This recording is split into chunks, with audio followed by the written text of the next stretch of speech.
Make it make sense. The Miami trip, part 1. You know, as a woman, I don't like rushing. That daughter of mine wanted me to go on a trip with her. So she say, Mommy, the flight leaves 7 o'clock. So I say, okay, I gotta make sure I'm ready. So she say, Mommy, we gotta be to the airport from 5 o'clock. Ooh, we gotta be to the airport 5 o'clock for the flight leaving 7. She say, Mommy, you just have to be to the airport early. Now, I know about traveling from the island to Nassau. The longest I be on them flight is about 20 minutes. You reach to the airport like 10 minutes before the flight, and then you're on. So I don't know why we need all this time. But anyway, so she said, Mommy, I coming for you 4:45. So you know I was up from 2. I had to double check my suitcase, make sure the house secure, clean it up. Then you know I had to go say my prayers. I had to make sure, cover the pilot. So when she come inside, and she look at my luggage. She say, Mommy, where you going with these 2 big suitcases full of clothes? You taking me into other people's country for 3 days, what I supposed to wear? So she like, well, Mommy, you know we going shopping, and we think it happen. I have my clothes packed, so just leave me. So we driving down the road, heading to the airport. And that road, man, they need to put some more lights on that road. I telling her, slow down, slow down. She like, Mommy, we gotta be to the airport on time. I tell her the airport ain't going nowhere. You reach when you reach. So we reach by the airport. We pull up by the door. She let me off, and she gonna go park the car. So I walking inside the airport. I was too surprised at the amount of people who was there. And man, in there was packed. That Bahamas airline was to the door, but the line was moving. Because apparently they had 2 flights. One was going to Miami, and the other was going to Fort Lauderdale. So when women come from the airline and say, okay, those who going to Fort Lauderdale come off the line and go on that line. Well, I was too glad, child, because more than half them people was going for Fort Lauderdale. So we reach up to the counter quick. So I let my daughter deal with all the stuff, the passport stuff. As child, I only hear, so don't ask me no questions. And it's time for them to put my suitcase, on the table days weigh it in. Woman say the first suitcase weighed, she say 46 pounds, and the other one was 32. So I know what that's supposed to mean. So anyway, I see they pull the suitcase off and put it to the rolling thing to the back. Then the woman gonna look at me and ask me if I need a wheelchair. I tell her, God, give me these 2 legs, I could walk. So anyway, we walking to the back. There's another woman there, and she asked for your passport. Your boarding pass too. She writes something on it and then tell us we could go. So I figured that's it. When we going further up, I see all this machinery. I say, what's going on here? So you're supposed to put your purse, how they say, you put it in this container and it goes to the machine. That didn't sound right to me. Then they asked me to take off my shoes. I was gonna take my shoes off when I go out, but the lady said that's the rule. So I take off the shoe and put it inside the container. That time I walking on the sturdy floor in my knee high. I was not happy about that. Then they tell me to walk through this arch. I walk through it, and this beeping sound going off. So the lady Debbie say I must come on the side. She have to check me. I know she have to check me for. So the woman say, but she have to go pat me down. I don't know what kind of patting that was. I was a woman with 6 children, and I ain't get that much patting down in all my life. So after they done check me, and I get to put back on my shoes, I think that's it. And we gone through these doors, and it was another line. Now at this point, I wish I did take that wheelchair. Now when we get in this part, man, you could hear a pin drop. And nobody was talking. I don't know why everybody's standing there in silence. So when I walk in, I said, good morning. Them people look at me like I'm crazy. Who raised y'all? Anyway, after that, we get up to the desk. The man greet us and ask us where we go in. So my daughter did the talking because I didn't tell her. This her show. So then the man turned to me and asked me what my name is. I figure he have the passport. He asked me that for. So I tell him my name is Ruth Eleanor Mackey. And he asked me where we headed and where we stayed. I don't know where we go. My thing is, if he have all the information in front of him, what he got to ask us that for? Anyway, then I had to go look in this camera, and if I know they was going to take a picture of me, I would have fixed up more. So after all that, he tell us we could go. I was so happy because at this time, I was ready to sit down. I didn't know I ain't eat yet. I told him I have to take my medication. So finally we get through, and they had these stairs with us go up, the escalator. And then my daughter asked me what I want to eat. So I told her I could use some toast and a cup of tea. So she said, ain't no one got toast here. I could get a sandwich. So we going around, and she take me to the donut store. I ended up getting myself a sandwich and just some hot water, because the woman ain't had no tea bag. So we finally get to sit down. I take 2 bites of that sandwich. When I listen, I hear on the speaker, Make it make sense. The Miami trip, part 2. What that is? Good afternoon, passengers. This is the pre-boarding That's our announcement flight? from 372A to Kansas City. We are now inviting those That's it? passengers with small children and any passengers who Time to require go? special assistance. Now they had all kind of announcements going on in the airport, and I couldn't understand a word what was happening. So I keep asking, if that's our flight. Anyway, I say, you know what? Before they call our flight, let me go use the bathroom. Now I must say, going inside the bathroom, and it was spick and span. But you know me, that ain't my home bathroom, so I can't sit on people's seats. So and my knees ain't what they used to be. So I, as a person, I got to sit down. So going in the bathroom, and I had to take my time because I had to put the layers down to make sure it was covered. So it was almost finished, and my daughter come inside and say, "Mommy, that's our flight. We'll let her tidy up the place and all that. And, it take time to go, pull up, curdle, slip, all them things." So we go on to the Bahamas Air counter. They tear our ticket, and they check our passport. Then they tell us we could go. So we had to walk through this hallway. And I was like, where this going? Where this leading to? Now, I don't like walking places where I can't see where I go in. So when I look, I see this doorway at the end. I was like, well, what room this is we going to now? Come to find out, that's the plane. But I never see no corridor lead to no plane before. I used to them 9-seater and thing. This was a hell of a plane. So when I reached the plane door, I stopped and I put my foot down just to make sure it was steady. So it was a nice lady there. She held my hand. She worked for the airline. And she said I could come on. I had to make sure. So I walking on and I look over to the left. And I saw the pilot. I told him. I prayed for him already. So that's straight. So we walking down the aisle now. Man, I know all these seats was in this plane. We could have church in here. So when I get to my seat, I see it had plenty leg room. But it only had that because it was the exit row. So when we were sitting there, the lady asked us if we'd be willing to assist if something was to happen. In the name of Jesus, I'd uncover this plane. And besides, if something was to happen, what I could do? Everybody better make sure their life right. So it's time for us to buckle up and all that and get ready. Then she tell me I have to put my bag under the seat in the front. Miss, I must put my bag on the floor. Oh, ma'am. Then she say if I don't want it on the floor, I could put it up on the bin. Now, I wasn't liking that. So I couldn't keep it in my lap. So she took it from me. She put it in the bin and she showed me which bin. So I keep watching that. So I say, Lord, it's you now. So the plane take off.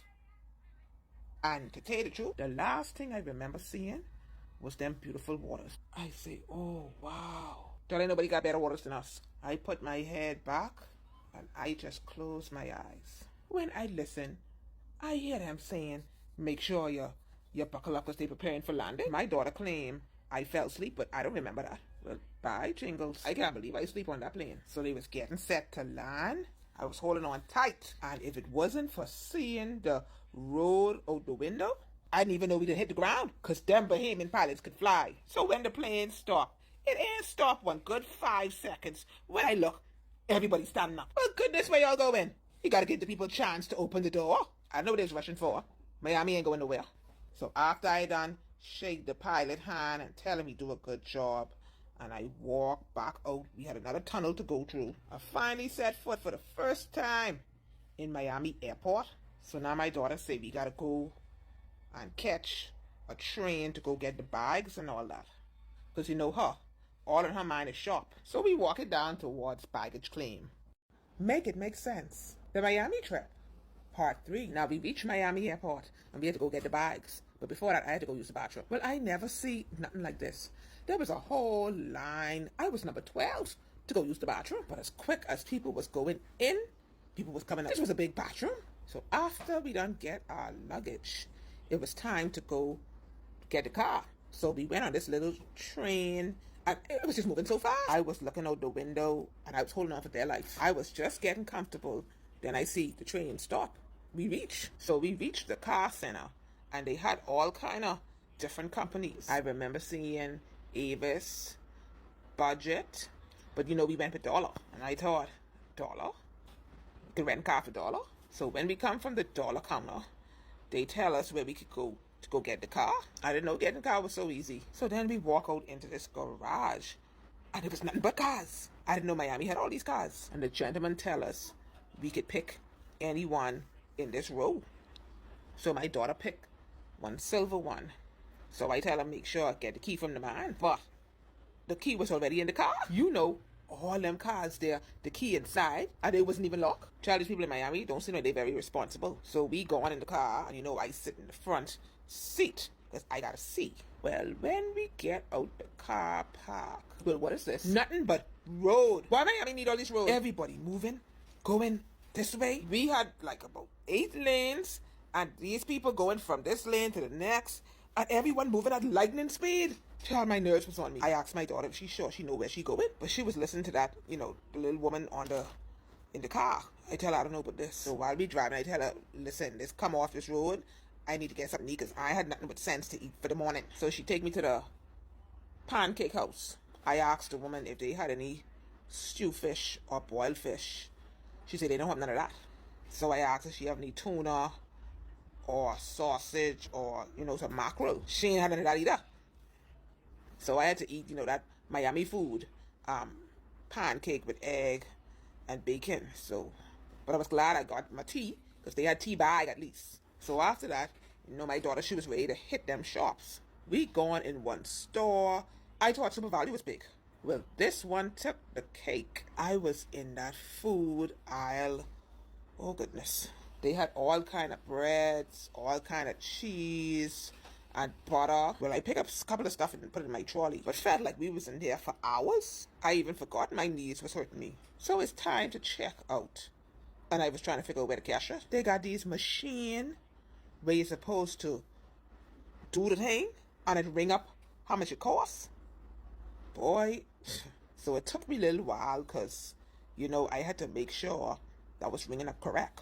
After a while, one lady come to help me because there was a long line behind me. But if they wanted to move faster, they would have had a cashier here. So after that, all my legs tired now. I'm going back on the road, and I thinking my daughter ready, you know, to go to the hotel. You done shop. She said, no, mommy, let's go to one mall. I don't know why she'd rush to go to all these shops. These shops ain't going nowhere. So we reached the Dolphin Mall. And looked like all of Bimini could fit in there.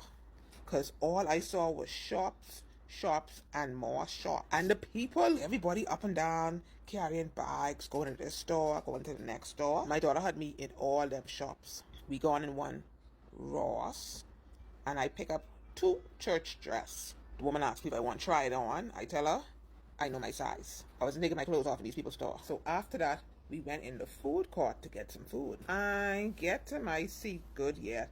Must see 2, 3 people done asked me if I want to try this food. They know I can't eat too much mix up. So I got some soup and a little bit of rice because I got to watch my pressure. So after that, we going back on this road. Jesus Lord. This is having my heart in my mouth. My daughter talking about go to another store. I tell her the devil's a liar. Let's get to the hotel. So we reached the hotel, and let me tell you something. Everything was hurting on me. I just wanted to get in there and get in that tub. So we got our room, and they put us on the 10th floor. I said, sure, hi. I look out the window. I said, oh Lord. You know, I had to make sure them sliding door, everything was secure. And I pulled that curtain. Well, they had 2 curtains. I had to make sure everything was closed because I don't need no peeping Tom when I come out the bathroom. So I gone in the tub. No, I had my soap from home, my Irish Spring, and I brought my own cloth. My daughter want to know why I bring these things. Still my business. So when I came out, put on my nightie, and that was me. After I done hear what all my daughter want to do the next day, I said I better hit this bed. So after I done put on my socks and rub my leg down with that Bengay, say my prayers, and that was the end of that day. Make it make sense. The Miami trip, part 4. So after having a good night's sleep, I wake up the next day. Now you know I wake up early. So I was up from 5. My daughter asked me why up so early. I tell her, and the people say breakfast started at 6. So she can tell me the breakfast ain't going nowhere. Anyway, I don't like to rush up myself. So I took my time and got myself ready. Now they had something called continental breakfast. So I don't see ain't no stew fish or stew cow here. Now I don't too like bother with them sweet stuff. So I just got myself some cornflakes, some toast, and a little bit of fruit. But they had a lot of tea. So I was happy for that. So we was back on these Miami roads. First thing in the morning, and these cars still up and down. But I was hearing cars all through the night. So when these people asleep. So my daughter said she wanted to go to the dollar store. So I asked her if this dollar store, like the car dollar thing would be do. She say no. Everything in the store costs $1.25. I say, what? So I stock up on all sorts of stuff in there. Even though it's February, I put some stuff down for Christmas, because it never could start too early, eh? Now, after that, she said she had to go to pick up something from a locker. I thought it was the ATM, because I see her pushing these buttons. Then I see these different compartments opening up and boxes coming out. I was so confused. So she said you don't even have to go shopping in the store. You could just order your stuff and you just pick it up from the locker. Child, now you know she had us in another mall, right? We been in this big mall. I remember we parked by Macy's. Now that was a big store, because that store alone, I thought that was the mall. She said, no, that's only one store. I say, well, if that's one store, I would want to see what the rest of the mall look like. By the time we finished with that mall, just how much ground we cover. All I know is when I get back to that hotel, my feet got soaked. Now I tell her I don't want to fool around with no more mall food. So we went someplace where it's sell cheesecake. I tell her I don't want a bunch of sweet stuff. But she said they sell more than just cheesecake. So we went inside the restaurant. I ordered my food. I tell the woman I want the food hot.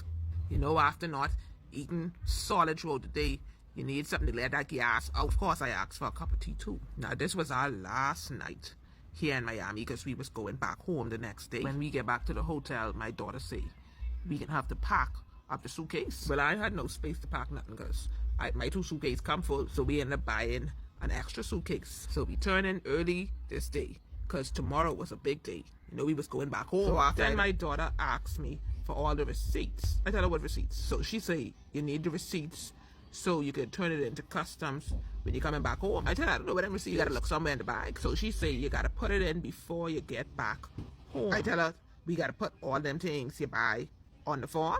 I said, this could be a long night, because I feel like we buy the whole of Miami. So tomorrow could be something else going back home to Nassau.